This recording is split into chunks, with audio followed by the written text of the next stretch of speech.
Hello students, कैसे हैं आप सब। आशा करता हूं कि आप बहुत अच्छे प्रकार से होंगे। यूट्यूब के हमारे इस स्टडी चैनल में आपका एक बार फिर से बहुत बहुत स्वागत और अभिनंदन है। स्टूडेंट्स, आज लेकर आए हैं हम आपके लिए NCERT maths for class 11th। इसमें हम पढ़ेंगे आज चैप्टर नंबर 2 एनसीईआरटी बुक से, जिसका नाम है संबंध एवं फलन, जिसे हम इंग्लिश में कहते हैं रिलेशन एंड फंक्शन। तो सबसे पहले आइए हम समझते हैं कि संबंध क्या होता है। संबंध, तो सबसे पहले आइए हम समझते हैं संबंध या रिलेशन की परिभाषा, डेफिनेशन। समुच्चय ए, समुच्चय हम पहले इससे पहले वीडियो में पढ़ चुके हैं, पहले चैप्टर में, कि समुच्चय क्या होता है। यदि किसी को समुच्चय के बारे में समझना है तो हमारे इससे पिछले चैप्टर की वीडियो जरूर देखें स्टूडेंट। तो आइए अब समझ रहे हैं हम संबंध के बारे में। समुच्चय ए से समुच्चय बी में संबंध आर, कार्तीय गुणन ए क्रॉस बी, इसको हम ऑर्डर्ड पेयर भी कहते हैं।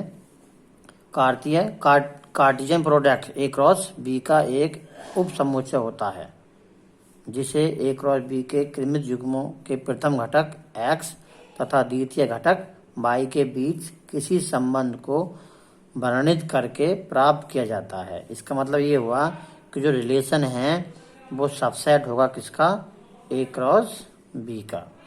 मतलब ए क्रॉस बी ये कार्टेशियन प्रोडक्ट है, जिसे हम कहते हैं कार्तीय गुणन। जो रिलेशन जो आएगा वो किसका सबसेट होगा, ए क्रॉस बी का होगा। आइए इसमें कुछ और बातें और समझते हैं। किसी अवयव को हम एलिमेंट कहते हैं। किसी अवयव x का संबंध r के अंतर्गत जो प्रतिबिंब बनता है, प्रतिबिंब y होता है, जहां x y belong to r। r का मतलब है रियल नंबर, वास्तविक संख्याएं। इसमें संबंध r के क्रमित युग्मों के प्रथम घटक, मतलब जो प्रथम घटक हैं, जैसे x है, इस प्रकार से कोई रिलेशन और बनकर आएंगे तो अभी हम एग्जाम्पल के माध्यम से समझेंगे। तो प्रथम घटक जो होंगे वो क्या कहलाएंगे, संबंध r का डोमेन कहलाता है। प्रांत जिसे हम बोलते हैं, प्रांत होता है प्रथम घटक। और इसी प्रकार से संबंध r के क्रमित युग्म को हम अंग्रेजी में ऑर्डर्ड पेयर्स के नाम से जानते हैं, कि द्वितीय घटकों को, जो दूसरे घटक हैं, उनका समुच्चय संबंध r का क्या कहलाएगा, वो परिसर कहलाएगा, जिसे हम कहते हैं रेंज कहते हैं, रेंज होता है। और समुच्चय बी संबंध r का क्या होता है, सह प्रांत होता है, डोमेन, को डोमेन जिसे हम कहते हैं। तो यहाँ से एक प्रश्न पूछा जाता है, प्रांत, सह प्रांत और परिसर निकालने के लिए। तो आइए ये सब हम इस एग्जाम्पल के माध्यम से समझते हैं कि किस प्रकार से हम डोमेन, को डोमेन और ए क्रॉस बी किस प्रकार से निकालते हैं। जैसे यदि a बराबर 1 2 3 4 ये कोई समुच्चय है, और b बराबर है 1 2 3 डॉट डॉट कितना, यहाँ तक 10 तक ले लीजिए, 10 तक ले सकते हैं। इसके स्थान पर आप कुछ और संख्या भी ले सकते हैं समुच्चय में। तथा जो r है वो एक संबंध इस प्रकार है कि r x y such that y equal to x plus 1, और जहाँ x बिलोंग टू पहले समुच्चय को संबंध रखता है और y दूसरे पर संबंधित है। तो इस प्रकार से दे रखे हैं, इनमें x और y में कोई रिलेशन है, संबंध है। संबंध का मतलब होता है कोई नियम, दो सेटों के बीच में यदि a और b को समुच्चय हैं तो उनमें जो भी नियम है उसको हम रिलेशन ही कहेंगे, संबंध की भाषा में संबंध कहेंगे। तो इसको हम किस प्रकार से यहाँ से देखते हैं, किस प्रकार से हम यहाँ से डोमेन, को डोमेन और परिसर ज्ञात करते हैं। तो सबसे पहले हम निकालते हैं इनका रिलेशन स्टूडेंट। तो रिलेशन कैसे निकालेंगे, देख रहे हैं x, y। यदि x के स्थान पर हम 1 ले लें और y कितना आएगा, फिर यहाँ पर लगाएंगे तो 1 + 1 2 हो जाएगा। तो पहला कितना हो गया 1 और दूसरा कितना हो जाएगा 2। इस प्रकार से अब इसी को हम कहेंगे ऑर्डर्ड पेयर, जिसे हम कहते हैं क्रमित युग्म। दूसरा निकालेंगे, यदि x के स्थान पर 2 लगाएंगे तो y कितना हो जाएगा, 2 + 1 3 हो जाएगा। तो कितना हो गया 2 और 3।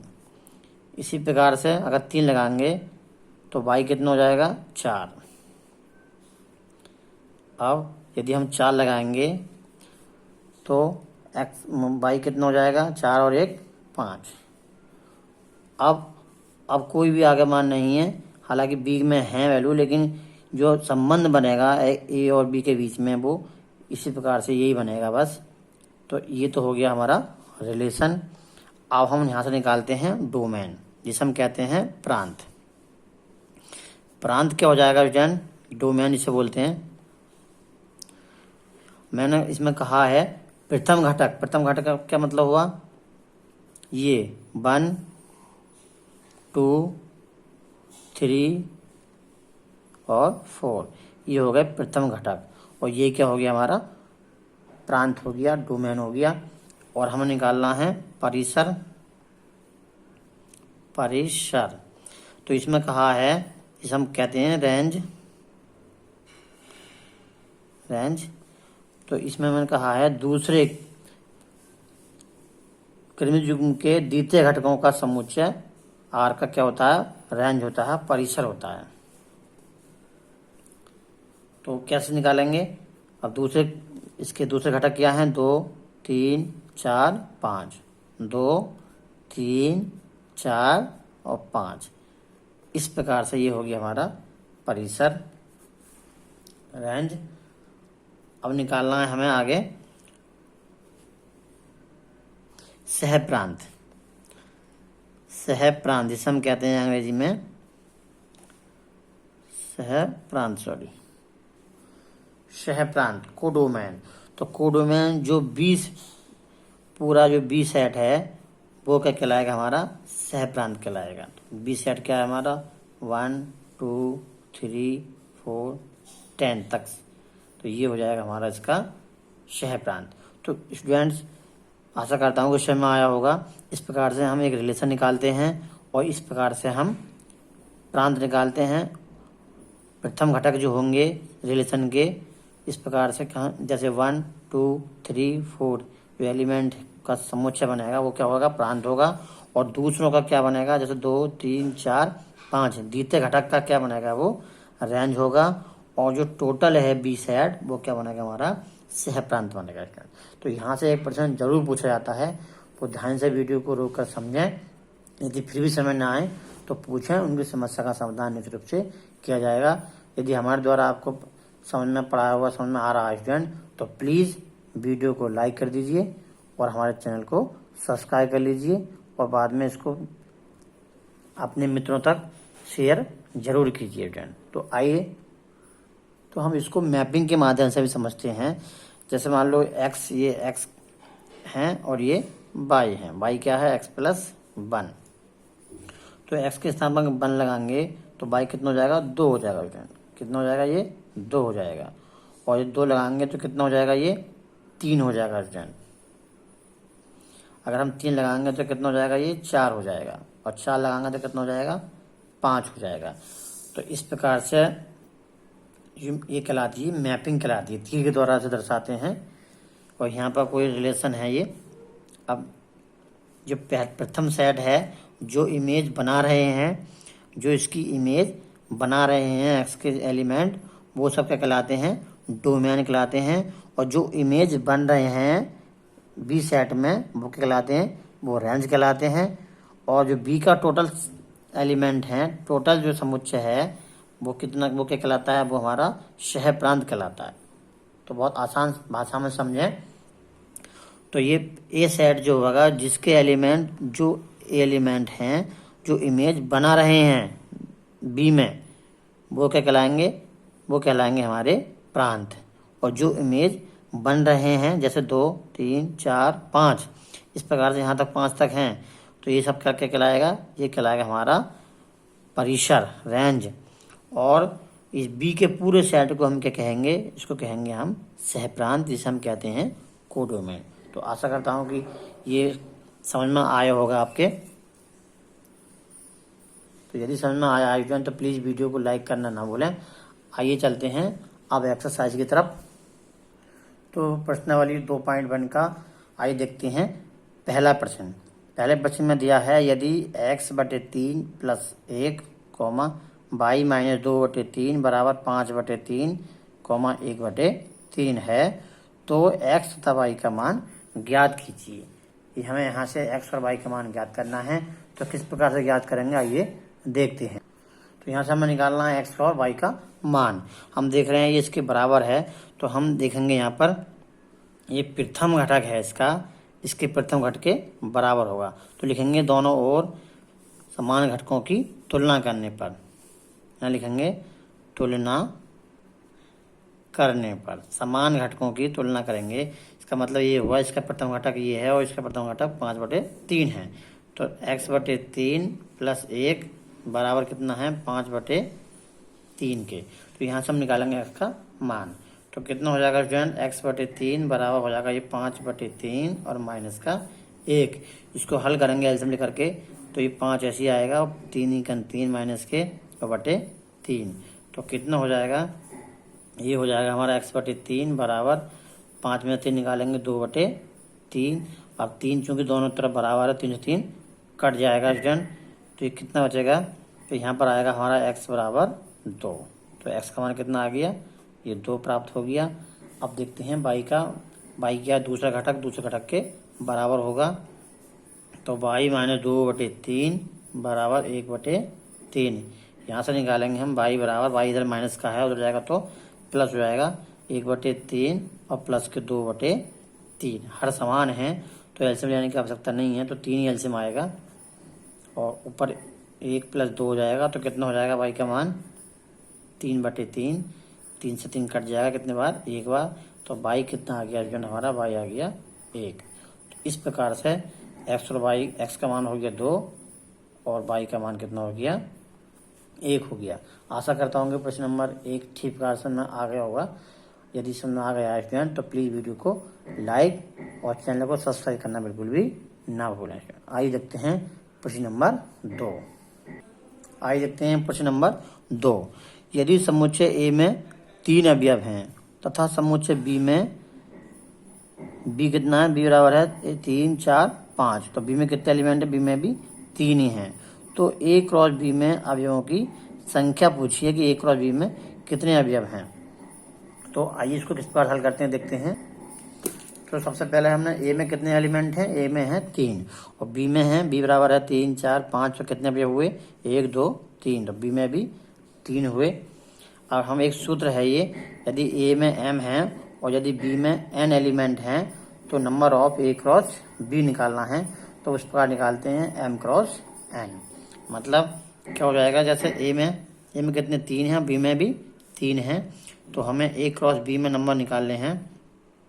ए क्रॉस बी में अवयवों की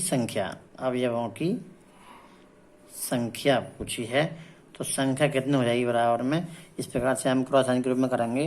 तो 3 × 3 तो कितने हो जाएंगे स्टूडेंट, 3 × 3 = 9 हो जाएगा और यही हो जाएगा हमारा आंसर हो जाएगा स्टूडेंट। आशा करता हूँ कि प्रश्न नंबर 2 समझ में आ गया होगा।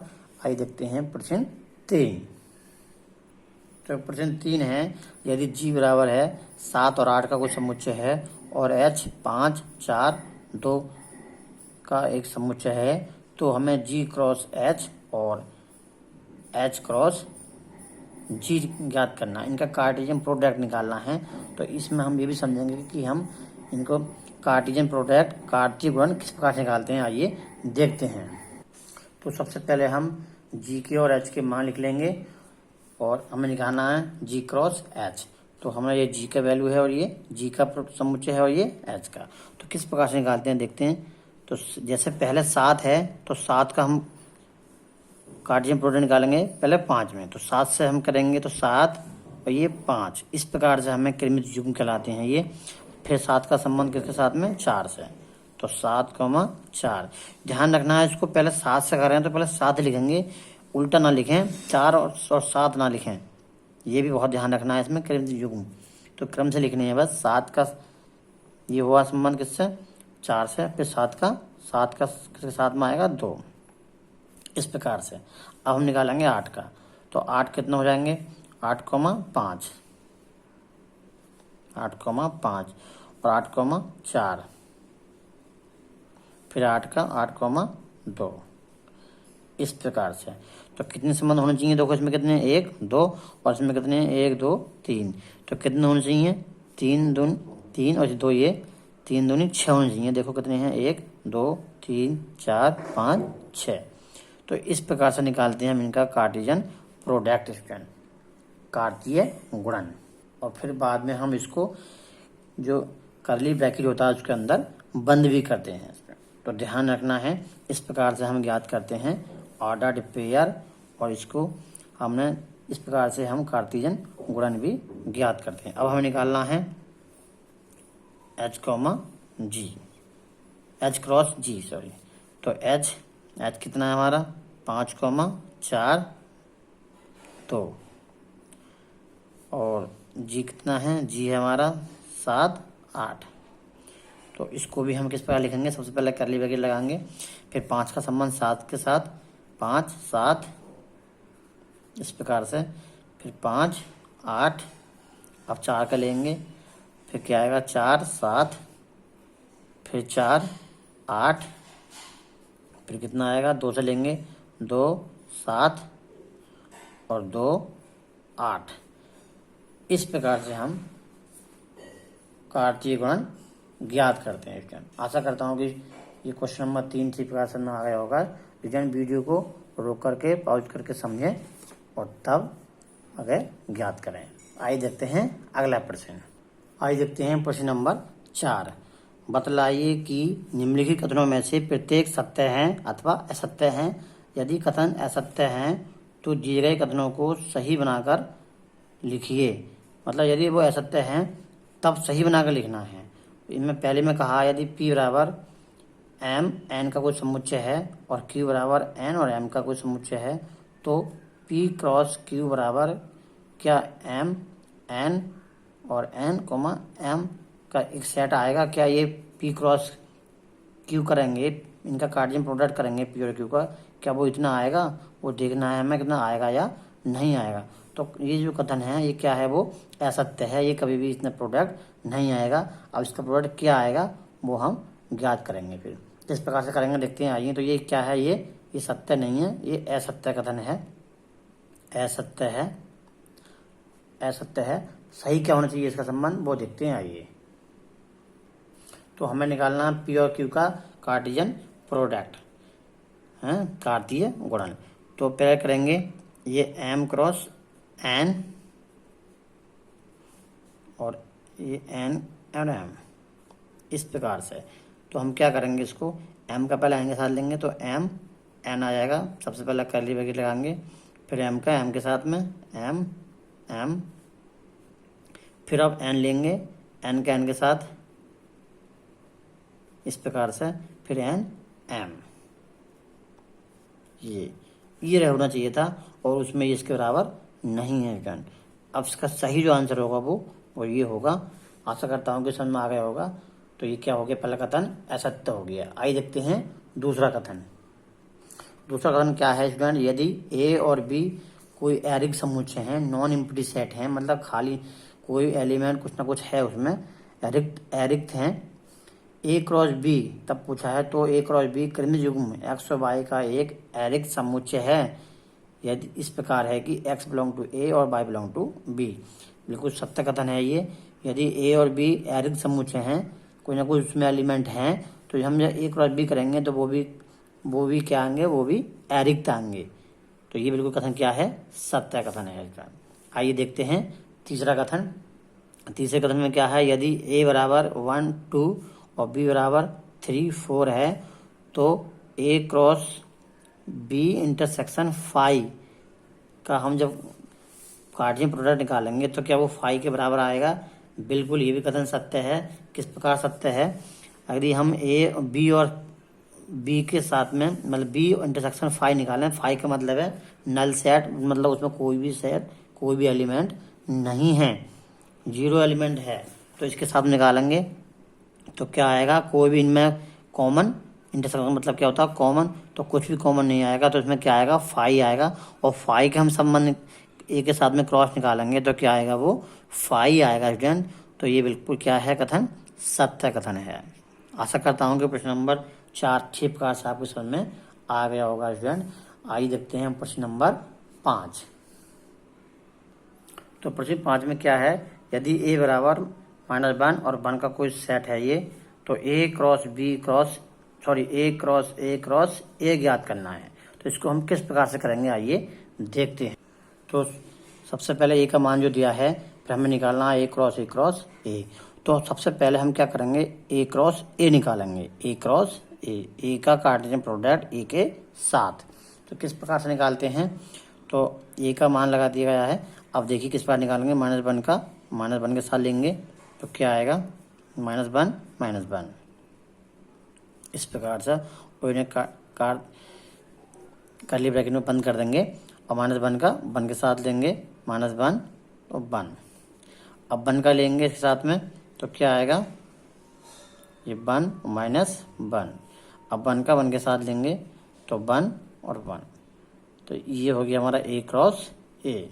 अब निकालेंगे हम ए क्रॉस ए। तो सबसे पहले हम ए क्रॉस ए का मान लगाया ये और ए का मान लगाया ये। अब हम निकालेंगे इसका -1 के साथ। तो किस प्रकार लिखेंगे, -1 ये -1 और ये -1 इस प्रकार से लिखेंगे इसको। और ये कर्ली ब्रैकेट लगाएंगे, -1 का 1 के साथ में, -1 और 1 इस प्रकार से। अब ये वाला पद लेंगे, दूसरा वाला कंज्यूम, तो क्या आएगा, -1 1 और -1 इस प्रकार से। फिर लेंगे -1 इसके साथ दूसरे के साथ, तो -1 1 और 1 आएगा इस प्रकार से। अब लेंगे हम इसका तीसरा के साथ, तो क्या आएगा, 1 -1 और -1। फिर इसका दूसरे पद के साथ 1 -1 और 1। अब लेंगे हम इसका अंतिम पद उसके साथ, तो क्या आएगा, 1 1 -1 इस प्रकार से। फिर क्या आएगा, इसके साथ में लेंगे तो 1 1 1। ये हुआ स्टूडेंट हमारा ए क्रॉस ए। आशा करता हूँ समझ में आ गया होगा स्टूडेंट। यदि समझ में आया है तो प्लीज़ वीडियो को लाइक और शेयर करना बिल्कुल भी ना भूलें स्टूडेंट। यदि हमारे द्वारा आप पढ़ाया हुआ आपके समझ में अच्छे प्रकार से आता है स्टूडेंट, तो प्लीज़ वीडियो को लाइक शेयर करना बिल्कुल भी ना भूलें स्टूडेंट। तो लाइक करें, शेयर करें और हमारे चैनल को सब्सक्राइब करें स्टूडेंट। Thank you.